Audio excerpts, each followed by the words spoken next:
Welcome to Newscasting Ancient Times. I'm Sandi Craig, and on behalf of the LAMB network, I'm here with Mark David Smith to bring you Brit Hadashah accounts as though they happened today.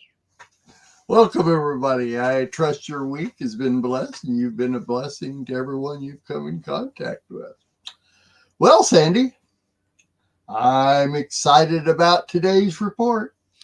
Me too. The LAMB network gave Mark and I permission to take a couple days of field reporting this past week so that we could track down our traveling evangelist, Yeshua. That's right. And it turned out that it wasn't all that hard to do. You might remember a couple of months ago, Sandi and I had the Embedded Lamb network reporter, Eddie, on one of our telecasts to help us get a better understanding of how this Yeshua and his entourage works. Yeah, and because Eddie was able to spend several months literally living on the road with Yeshua and his Talmudim, Eddie was able to take us into the plans and the strategies of this elite group. Yeah, Sandi and I have been following the story since the beginning, basically since Yeshua first came on the scene. We've struggled with his claims to be the Messiah sent by Hashem, but most of all with his works. Sandi has, for the last couple of telecasts, been able to give us an eyewitness account of Yeshua's wonders and works. I, on the other hand, can only make an assessment based on the many reports that come across our desk over the past time that this has been going on. Of course, Sandi's reports and everyone's else as they come in.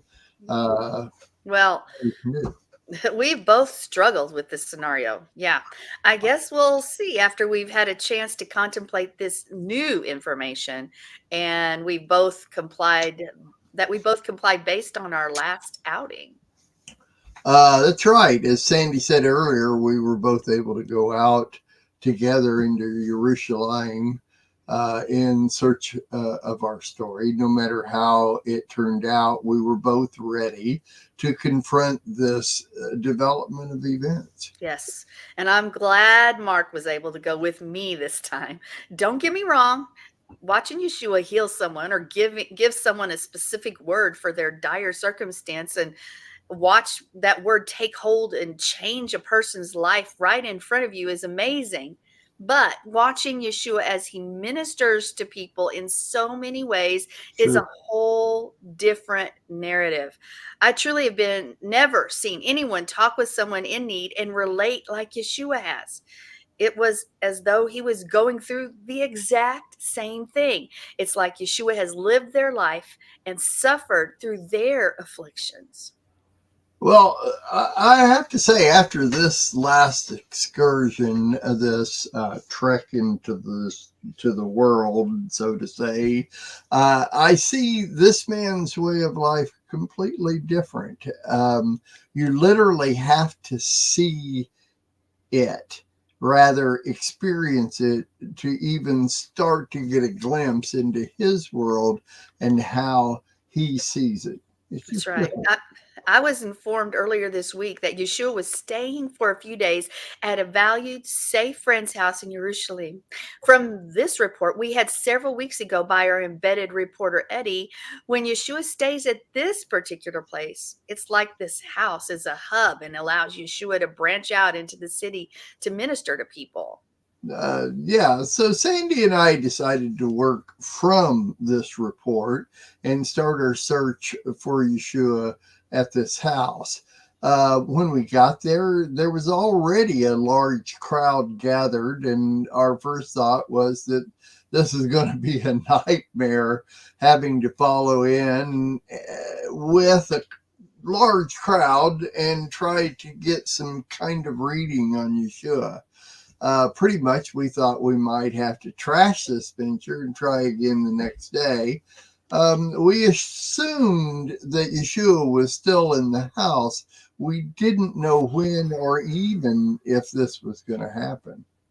Right. And while Mark and I were contemplating this dilemma, Yeshua came out of the house across the street with three of his Talmudim and sat on a bench in front of the house.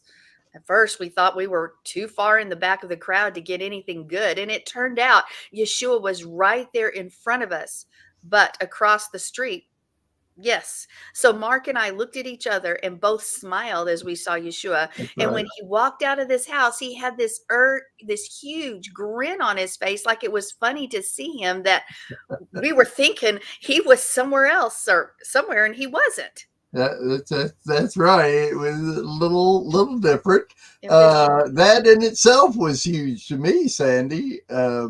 This is the first time, of course, that I've literally seen Yeshua, and all my preconceived ideas and concerns flew out the window. It's interesting just seeing Yeshua smile.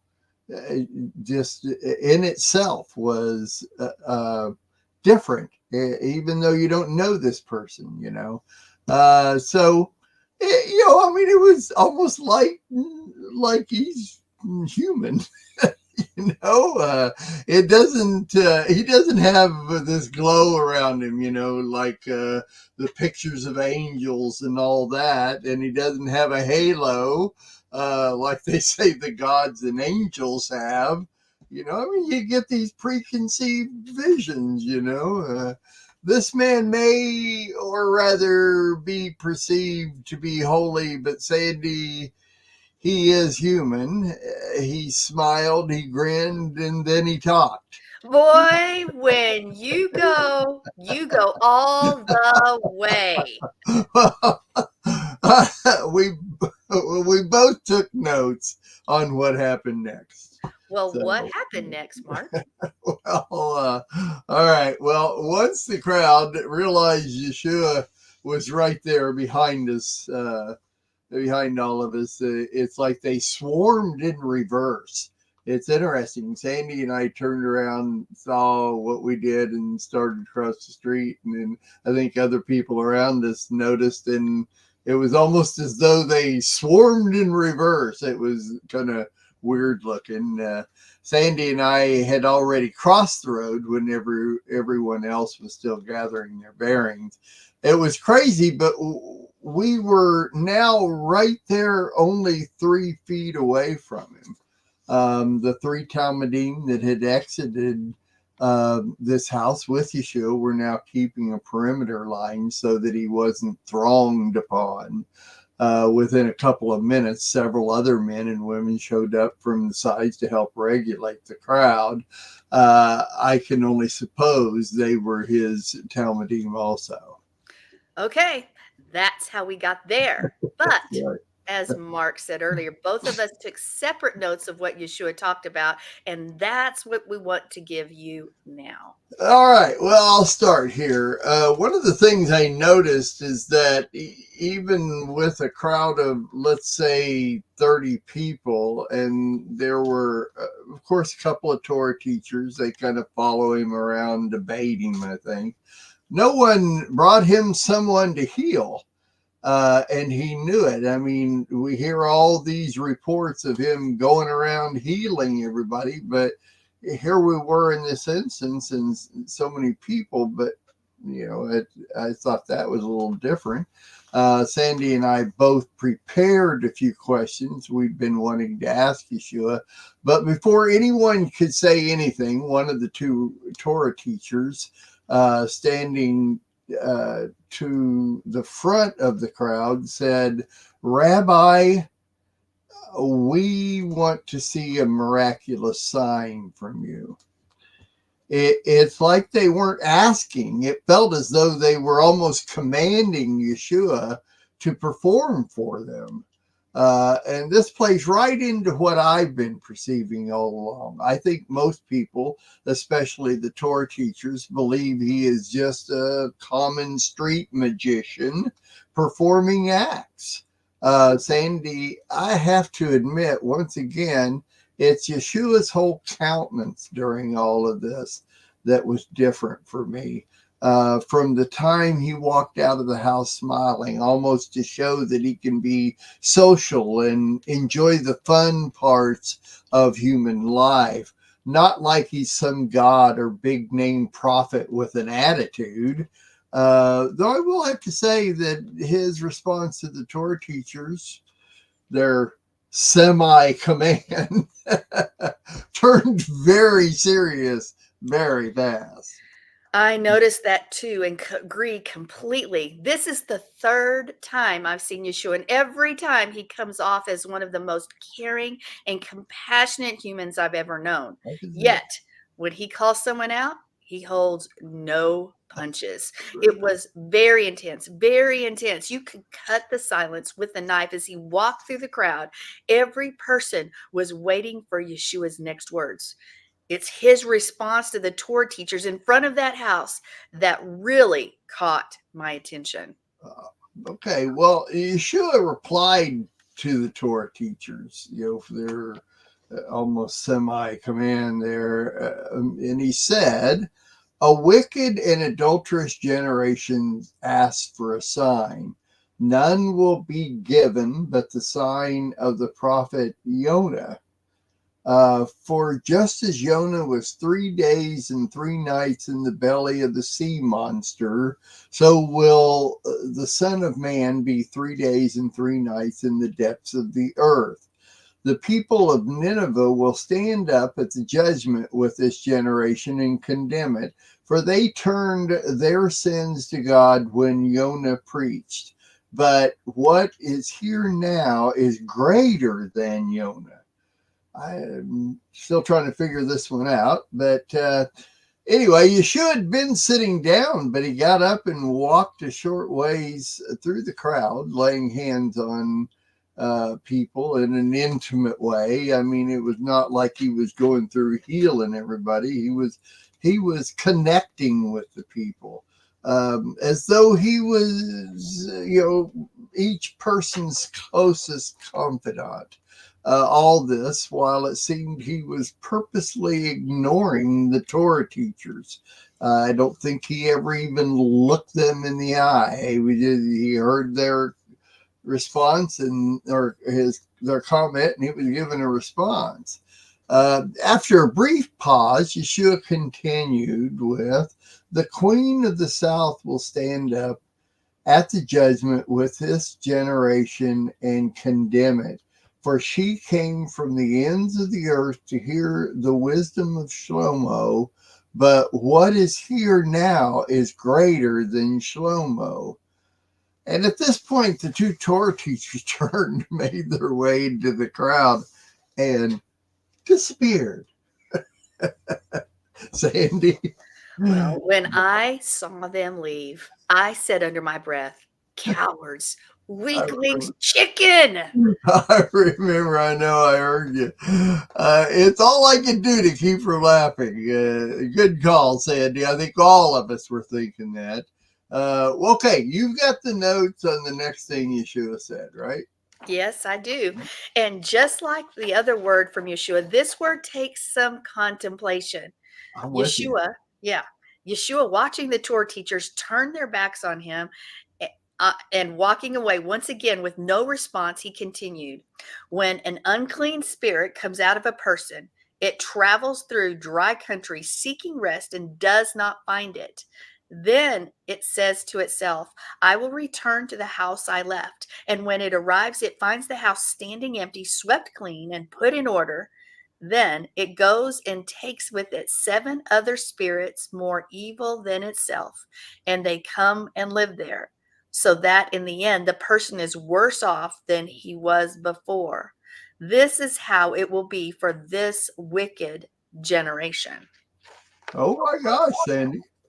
I heard it too, but didn't get the ramifications of his words until now. Kind of looking back on, what he said and how it happened. We just don't live in a world, in a lifestyle that recognizes what happens when we turn away from serving God and Torah. Right. Clearer clearer slowly but surely. It's like a veil being pulled back from my eyes, and I've only just begun to listen to the words of this man. Well, we've still got a long way to go. How true, how true. I have this last note. While Yeshua was finishing his last word, one of the Talmudim told him, "Your mother and brothers are standing outside asking to talk with you." But Yeshua replied, "Who is my mother? Who are my brothers?" And then pointing to the Talmudim, he said, "Look, here are my mother and brothers. Whoever does what my Father in heaven wants, that person is my brother and sister and mother." Yes, that was very interesting, wasn't it? Should we be looking at ourselves in what he's saying? If we serve the God of Abraham, Isaac, and Yaakov, then Yeshua sees us as his brothers and sisters. Then should we all see each other in that same way? This is all so new to me. You know, Mark, I grew up in the synagogue just like you, and I don't remember any of the rabbis saying stuff like this. Is it because I'm a woman and forced to receive only limited Torah teaching? Well, it's a good point.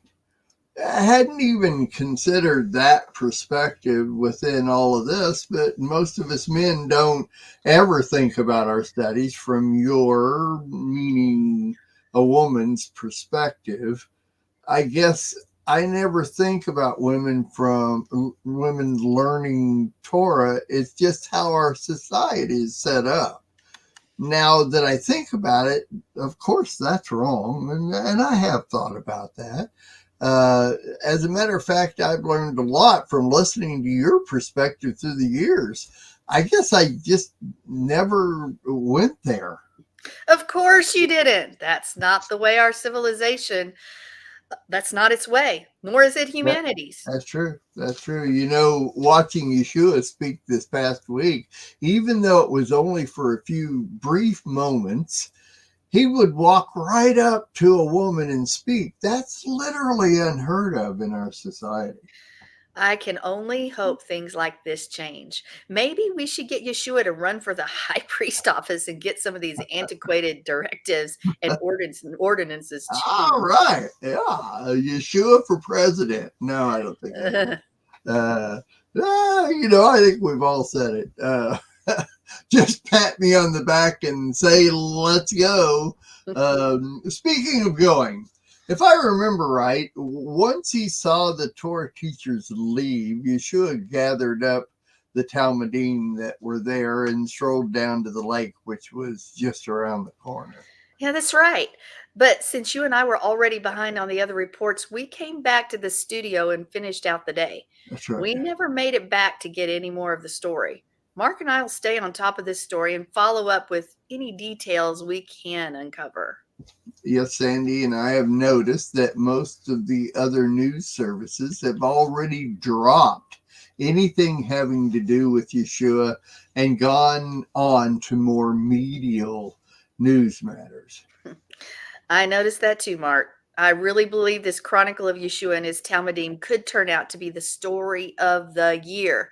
I think many people will be reading our account of this story well into next year. The man commands attention. The man gets attention. Okay, no arguing with that one. Pretty cut and dry. The Lord is building Jerusalem. The Lord is. You know me, I break into song like Break into song. Wendy does. She just breaks into song. Yeah, right. Anyway, well, my understanding is that Yeshua is hanging around Jerusalem for a few more days at least. I think we should go out again right away. What do you think? Yeah, I've only just begun. And with that, have yourselves one wonderful week, and we'll see you again soon. Or even sooner. Be blessed and be a blessing to everyone you meet. That's it for this edition of Newscasting Ancient Times. I'm Sandi Craig. And I'm Mark David Smith. Shalom.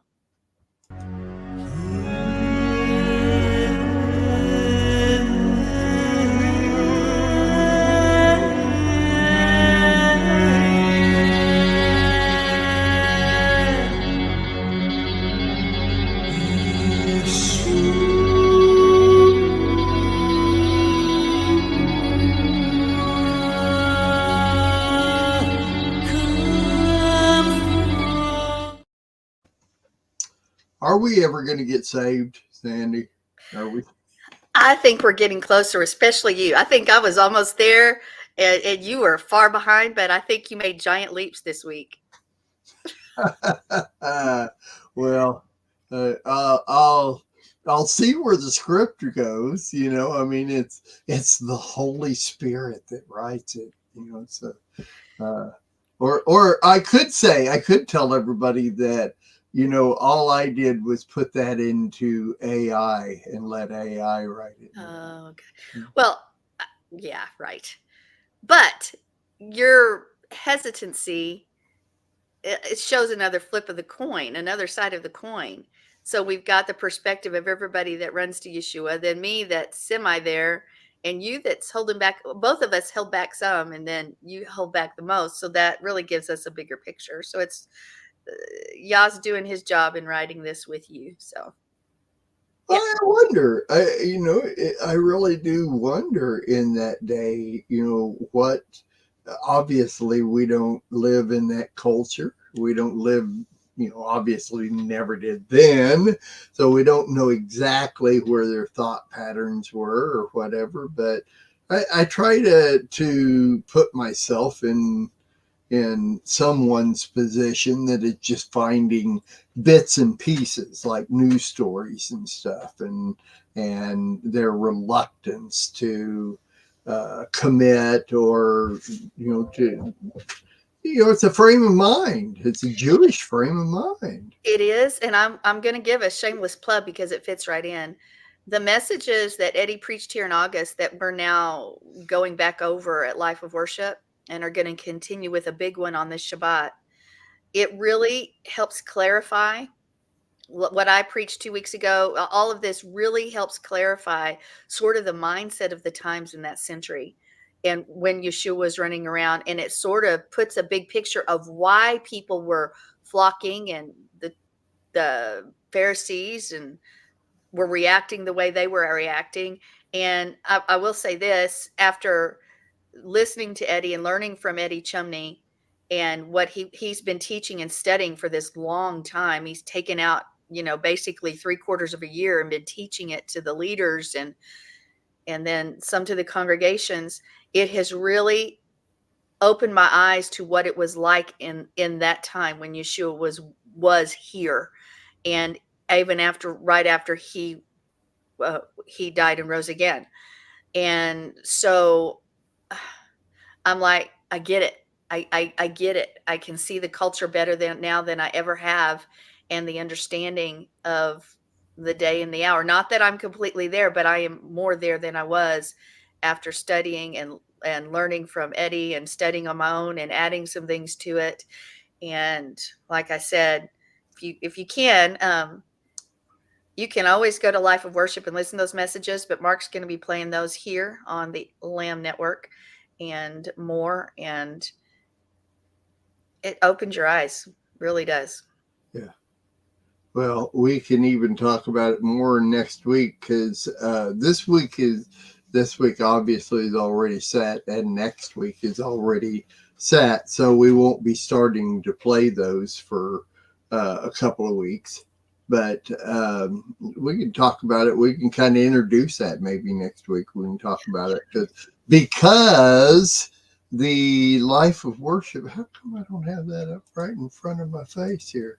One of the things they have never mentioned, I don't believe, is the Life of Worship show comes on at 2:00 Eastern today, every Thursday, and it has anyway. So next week we can talk about it again and maybe introduce that a little bit. That sounds good. Yep. Okay. But I will encourage you guys, if you want to hear something that's sort of going to shake things up a little, join with us at Life of Worship at our encounter service at 3 p.m. Starts with worship, and then we'll get into the message and go back and listen to those other ones. So yeah, that sounds great. If they go to YouTube, they just look up Life of Worship. Life of Worship Ministries. Life of Worship Ministries. Okay. actually think it's, yeah, that's what you do. Life of Worship Ministries, you'll get there. And so I think it's actually, it'll be categorized. And no, Eddie's were categorized under conferences. Mine are just under the messages. So, All right, they can find them. We're good. Good morning, Bob Hall. Bob yes, has good morning. a message in here telling you good morning, but Yeah, he left you I out. guess I guess I'm chopped liver. I don't know. Hi, Bob. So You know, he went through Amarillo this week and he was supposed to meet with John. So I haven't seen John to talk to him how that went. So, huh. yeah. Yeah, I've tried to get him to come through here, and he just. Well, I You think we're know, way too far off the beaten path for his 18-wheeler. well, I yeah, mean, I have to stand up for him there because he goes wherever his boss tells him where his load takes him. yeah, I know. And we've seen him take some pretty sketchy roads ourselves, so he's got no excuse for not coming down to my house, right, Bob? I'll But do an Eddie, we love right, Bob. Bob? Yeah, we love Bob. So, We do. and welcome to Bob everybody Hall, else everybody. that's listening now and will be listening later as well. So, hey, Uh, did you know that a third of all food is thrown out before you even see it? a third of all food. One third. I Think don't. about the massive amounts of food out there, and one third of it is gone before it ever hits shelves or anything else like that. Because a study found billions of tons of food amounting to about $1 trillion goes to waste each year without ever reaching the consumer plate. Because retailers often throw food away because it doesn't look good, or perishable items are starting to spoil, or dates or storage, or maybe the refrigeration and the retailers are off, or you know anyway, we're just as guilty because we throw food away. But if you think about the amount of food that's just thrown away, it's amazing. That $1 trillion worth before it ever really even gets to the shelves or to our plates. And that is so wasteful, because those dates that you see on things and stuff, blow those off. That's all I can say. How wasteful. That's a Well, lot of money and that's a lot of food, yeah. considering that there's so many that need food. So, Well, I've had a couple of, for instances with that. I did live as a homeless person for 10 months, that's right. and uh, I saw what some people threw away, and I've seen different businesses give away food. That they, at the end of the day, when they were just going to have to throw it in the trash, literally give it away to people and organizations and stuff. So, As you they know, should. it's what? As they should. As they should. And, it's a whole different world. But it comes down to food. Homeless people, that's one of the biggest problems, is finding good food and not eating just what they can, because they have no money. They are homeless. They have a very small amount of money, so they can't just eat and prepare things like we do. There's so many things we take for granted in living our normal day-to-day lives, but there are people out there that don't have that luxury at all. The luxury of even you know, preparing food. So that's a whole nother deal there. I don't think that people in our Western culture get that. I mean, you actually went on purpose to live like that and I did. explore what it's like.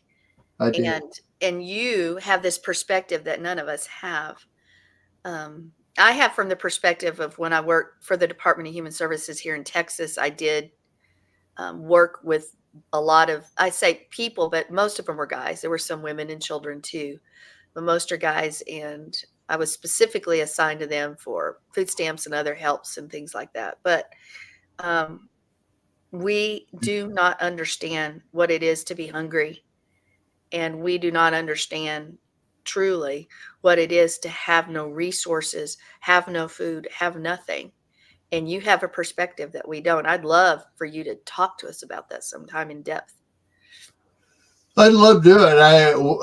I've done it a couple of times. We've done a couple of interviews, and I've talked about it in different ways. But yeah, it's a whole nother world. The number one thing I remember coming away from 10 months as a homeless person was that about 80% of everybody that's out there that's homeless choose to be homeless. Mm-hmm.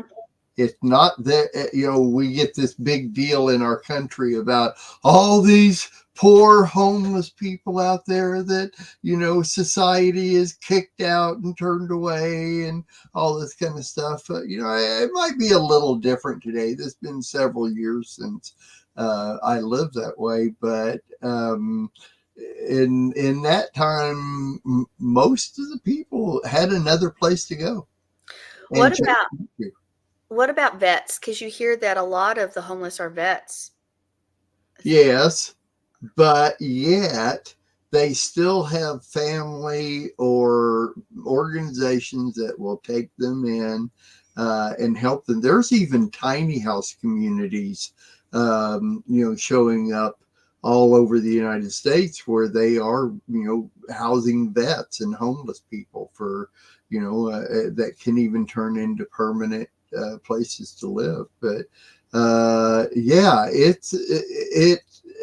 vets have families too, and most of them will take them in, but they choose, they just don't want to conform to the society of the world, and that's where they are. So, John, that reminds me, John has been in conversation with one of the guys who appears who lives like a homeless person, and he's talked with him several times, and the guy has money.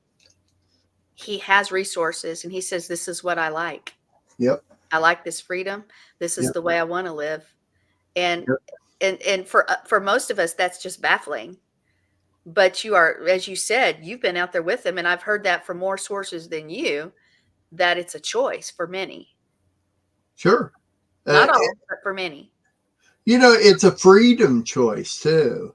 A lot of people, they don't, or they've gone through something that causes them to not have a a the ability to conform to all the world that's around them, and they have to do this and to live in a house, to live somewhere, to prepare food does take a place to do it, and then it takes putting all that together, and then you fall into a certain pattern, and you have to keep doing that, and society expects you to act a certain way and be a certain way, and there are a lot of people that may have been fine at a certain place in their life, but then something has happened causing them to not want to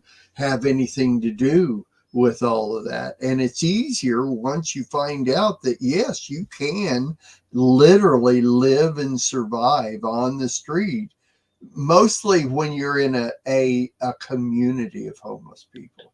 In other words, it's so funny because they're breaking away from society, which is community, which is living with other people and around people and dealing with people. They won't have anything to do with that, but then they move into a whole another society of homeless people that they end up finding out that they need these people. See? And so even to survive. And so it's interesting because the dichotomy of I don't want to do this, but I need this.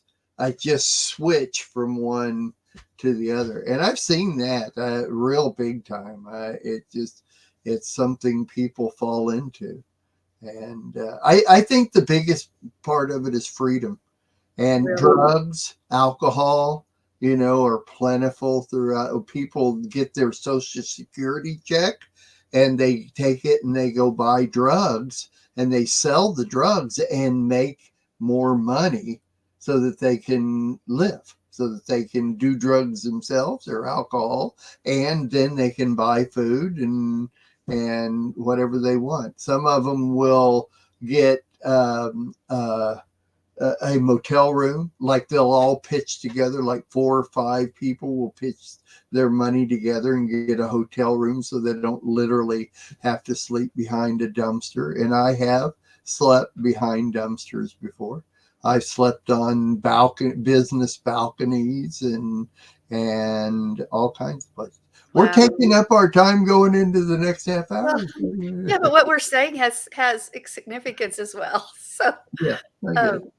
wow, wow. And this is the season, honestly, when you really thinking about it, because the weather's getting colder, and then your heart goes out because Yeah. now I didn't know about the hotel room thing, the Yeah. motel room thing. I didn't know Yeah. that was done, but still, there's people out there in the cold, and that always hurts my heart. So there's relationships that develop. I mean, people literally, there's men, it's men and women always. And, you get relationships, you get, they make decisions based on what they have to do for the next day. We plan our lives, but homeless people actually almost plan it more than we do, because they've got to constantly be thinking about where they're going to sleep that next night and the night after, and they don't want to get caught, so they're constantly running, and hiding, from people and the police. hiding, hiding from people. If you're hiding like from the police, because I mean, in some places it's okay to be homeless, or they're not going to turn them away, but then there's a lot of places where businesses and residents don't want them around, and so I always wondered, though, I mean, because usually around here the people have their stuff. And isn't it a fight to make sure nobody takes your stuff? kind of. It kind of depends on where each individual obviously is different. You see people going around and everything they own's in a shopping cart. Not everybody is that way. Once again, in the bigger cities, there are homeless communities out on the city streets where people, you get several people and they can watch over everybody's stuff to a certain extent. You end up having to trust somebody that is also trying to survive, so trying to survive puts a person in a completely different mental state, indifferent than like you and I. You and I don't just try to survive. We trust everything around us. We know that what's coming next. We know where our food is. We know where our bed is, and we don't worry about anybody coming in and just coming into where we live. But homeless people living on the street, they're literally living where everybody else is. They're there all the time. So you have to constantly be thinking of, who do I trust, and where can I leave this? If you get a permanent place that you kind of like, where you're fitting in with other people, a lot of times you can. I've been there. I've been with several people where we had specific places we could move from one place to the other, and we trusted everybody around us. We had to. I mean, we can't just pick up everything all the time and go get supper and then come back and reset everything up. So you get to be a part of a community that other people are watching over your stuff, or you're watching over their stuff, and it's interesting. We talked about what, I mean, some people actually have money. When I was out on the street, I had 3 different places I could go live. Not where the city I was in, but I mean my parents' house and friend's house, and I could go live. I chose not to. But there's also, I saw a news report one time of, how a lot of homeless people will stand on underpasses or where the traffic is real heavy so they can hold their signs up and have people give them money and things like we've all seen it. They did an interview in Houston. They did an interview with one of these people that stood underneath a homeless, or stood under an overpass where a lot of traffic was, and the guy had no problem telling the news reporter that he had made $65,000 that year. Oh, John said that this guy that I talked about, he makes lots of money. Yeah, Now, not everybody is like that, because that's I right. know that uh, Okay. I know that Mike and Terry, Mike, who passed away, Terry's husband, who passed away earlier this year. I know at one point they were in. Well, I'm not going to say that on air. Anyway, not everybody's like that. Some people are in dire straits, and Sure. they're out there trying to get something to just make it the next day. But as you said, that guy made 65 grand last year. And this guy that John has known, and he sees him all the time. Oh, there's so and so, out on the street. He does well Uh-huh. doing that. And as you said, it's his choice. It's that Mhm. freedom. Mhm.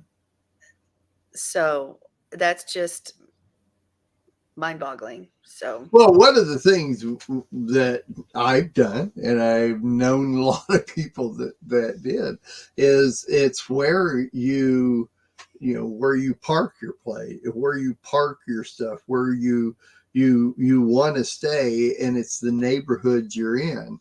Most of the time, believe it or not, most homeless people back in the day when I was doing this will actually stay closer to one of the most fluent neighborhoods, one of the most richer neighborhoods. They like to, because people that have money throw away stuff that are perfectly good. There's nothing wrong with a lot of things that people put out on the street for the garbage truck to just pick up and throw away. And if you know these neighborhoods and you're familiar with the area, there are times that you can go up and down the streets of the neighborhood and literally grab these items, take them and sell them. Sell them at pawn shops. You can sell them at all kinds of different places, and that's how they make their money. Is wow, I those didn't think about that. discarded items that rich people put out on the curb. Wow. I know I've heard about people wanting to go to garage sales of rich people because there are things with tags on them that Yeah, still have tags on them. But I didn't think of that aspect. And even around here, we're not an affluent neighborhood, but I do see people, some guys around here, and walking down the perimeter of the streets in our area, and it's just a middle class neighborhood. But I've always wondered why they're over here. But we're that's not it. affluent and have all That's that. it. But That's it. Gosh, come on. Sorry, I didn't no, have my phone. anyway. I think this is the time of year in this society, on this calendar of our society's calendar, especially, that you really start thinking about that, and the plight of those that have less than you, and Yeah, the understand. Well, we don't understand. We don't understand. I mean, you're giving us a glimpse of that lifestyle and that mindset, just a glimpse of it. But it is something that the word still says, if you, it basically, when did you feed me? When did you give me a drink? right. When I was thirsty, what did you do? And so then you come to the question of, well, I saw that person and I'm not giving because that's not a good source. Well, you know what? We aren't responsible for what somebody does when we give. We give, and then whatever else happens, we're obedient in the giving, and then God, Yahweh, will work with them on whatever else. But I still, when I, if it says in the word, if somebody asks for your coat, you give it to them, it's, so Mhm. I always, Yeah, I always think about those things when I see people out there, because when we look at Yeshua's life, what moved the people were the things that he did, and then their ears were opened. And oftentimes the miracles happen, the provision, the deliverance, these sort of things happened, and then the people's ears were open because they saw something different. When we see Yeshua, and you're going to see this when you look at Yeshua's time, Yeshua as a Nazarene was very much involved in acts of justice, and that means acts of mercy, acts of justice. And when you are helping the widow, when you're helping those that need help, et cetera, et cetera. And that's one of the reasons people would listen, is the common man wanted to hear what he and the other people that were Nazarenes, they wanted to hear what they had to say because of what they did and how they treated everybody else. And we should get a clue on that. How often do we, as the Hebrew root / Messianic community, actually go out and not judge and say, well, this deserves or that deserves or whatever? How much do we go out and just talk? I yeah, know we as a congregation at Life of Worship, we haven't done it honestly in years, and we used to do this. There was a specific park that many of the homeless would gather, and we would go out. We'd just go out and, you know, every so often, and bring had lots of sack lunches and bring them out, go talk to them, do whatever, mhm, etc. And uh-huh, shame on us for not doing that more uh-huh, right now, uh-huh. Oh, because there's something in that. No, it's not something, that's what we're supposed to be doing. We're going out and making disciples, and we're we're touching people's lives, and meeting them where they're at. And that community is overlooked because, partly because they want to be overlooked, and partly because it's like that you've heard the story of the a church got a new pastor, and he was expected that Sunday. And instead, this homeless guy, smelly, dirty, whatever, walked in, and he started to go up to the front, and they ushered him to the back, said, no, you sit here. This is where you belong, at the very back where nobody could see him. And there's much more to this story. It's a true sure, story. sure. And after a time, they called for the new pastor to come forward, and he got up from the very back where he was placed and walked up to the stage, and they got reprimanded. So, well, not, there was an exhortation. But how often do we do that too? Because it's uncomfortable, because we don't know how to be around somebody in a different position in society than we are. And it's not up for us to judge whether it's their choice, whether they're forced circumstances, whether they've got means, they don't have means. That's not our That's true. position to That's judge. true. It is our position to be light and salt in the midst of darkness and in the midst of their circumstance. We're not just supposed to do that for those that are dressed well, that had a bath. Mhm. Yet, I think we as a community miss this part of evangelism. And I know you were an evangelistic preacher yourself. We miss this in our community, and we need to do better. We Mhm. need to do better. Mhm. Mhm.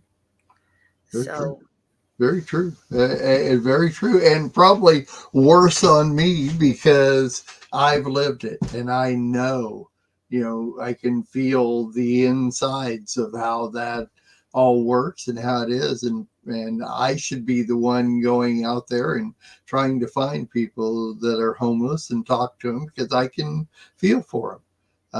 So this might be a spark for me Well, to start doing, but it's how the spirit leads, as with everything. But this being a major part of it, I wish that there was a way that people could be taught about when, if they specifically know of a homeless community and want to go into that homeless community, there's a way to talk to them. There is a way to be around them, and that will help them understand. I would love I would love for you to give me that information, because this conversation honestly is bringing conviction to my heart, because we need to go back before, all those years ago, when we actually did those sort of things, and Uh-huh. especially right now. And so I would love to learn from you on how to approach, even the community. I mean, it's one thing going into a park where you see everybody and you have a Bible and you have Yeah, lunch, but it's yeah. a whole nother thing to approach the people as a group. And I Uh-huh. know that it would probably have to be gradual for trust to be built up. But Right. when there was consistency, and there was, when people saw that you have no agenda, I think their hearts will be open to the word and to the Torah. Sure. So wow, what an unexpected conversation, and we're not done yet, but a right We conversation. still got a couple of minutes here. We're good. Well, I, no, what I'm saying is this is a good conversation, a good segment today. uh Well, I've also talked before that I was part, back in the Christian days, back in the evangelical days, that I spent, that we did major street evangelism, but I also had a pastor that was extremely versed in it and knew how to teach us to talk to people out on the street, and how not to talk to people out on the street. And homeless people are no different. There is a way to do it so that you don't immediately, you know uh, yeah, repulse them, because they're not stupid. They live this way. They are already in an antitrust mode. See, and so these are just things that you have to be aware of. It's like, and it's unreal how many times I use this anymore. But you know, Paul said, to the Jew, I became a Jew, to the Gentile, I became a Gentile, this type of thing. Really, and I love to bring it down to read the room. I say that an awful lot anymore when I'm hearing people talk or watching a show or something. It's like, read the room. You have no idea what you're doing. What you're doing is going about it all wrong. This is not the way you want to talk to this person or this group, because they're not going to see it from that way. And it applies. It really applies, probably even more when you make an effort to tell people about who Yeshua is and what the life is, and that type of thing. Go into all the world and make disciples. Well, there's a way to do that and a way not to do that. You know that as well as I do, but it's one of those things where I was extremely blessed by spending 6 years with a man that was one of the biggest, best evangelists that could ever be. And so I mean, I was able to go to do tent revivals and everything with this guy, and sit under his tutelage for years. But anyway, we got to go. We've used up our time. We've got to go, especially since we're knocking a half an hour off every week now. So anyway, and we'll probably pick that half hour up sometime in the future. But for right now, we're maybe through the winter. I would rather do it this way. But anyway, Sandi, it's been good. I'm glad the conversation went this way. I am too. You know what? Ruach led. That's the way it's supposed to be. It's something I know how to speak on. Well, it's a good and so I implore you guys, everybody who's listening to listen later, let's do better as a community. Yeah. Let's learn. Yeah. Let's learn what we need to learn and get out of ourselves, get out beyond our walls. That's the name of our actual drama group, is Beyond the Walls. And we need to get beyond the walls of our little meetings, our congregational meetings, and go out there and go out into the world as it's commanded. And I'm available if somebody, has watched this episode and sparked in them, I'd like to do this. I don't really know how. Hey, I'm available. Sandi's available. Call Sandi and call me or email us, Lamb Network. There's a contact button up there. Just click it and get a hold of me and or Sandi, and we'll be more than happy to talk to you about what we know and how to lead and guide and all that. But we got to go now. So anyway, Sandi, great as always. I love how we morph into something we have no idea where we're going. That's right. That's right. And if you missed any of this or want to watch it again or tell somebody about it, it'll be up on the lambnetwork.tv website for the next week in our on-demand section. So thanks, everybody, for joining us. And I'm pretty sure we'll be back next week. Yes, we will. And we'll see you then. God bless. Be a blessing to everyone you come in contact with next week. Shalom. Yeah, shalom, shalom, shalom.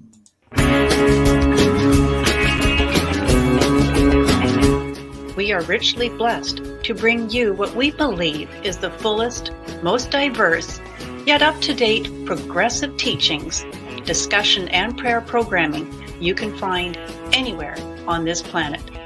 Be sure to take the tour of the MessianicLambRadio.com website. I'm Susan Hoogie, thanking you for joining us on the Messianic Lamb Video Network.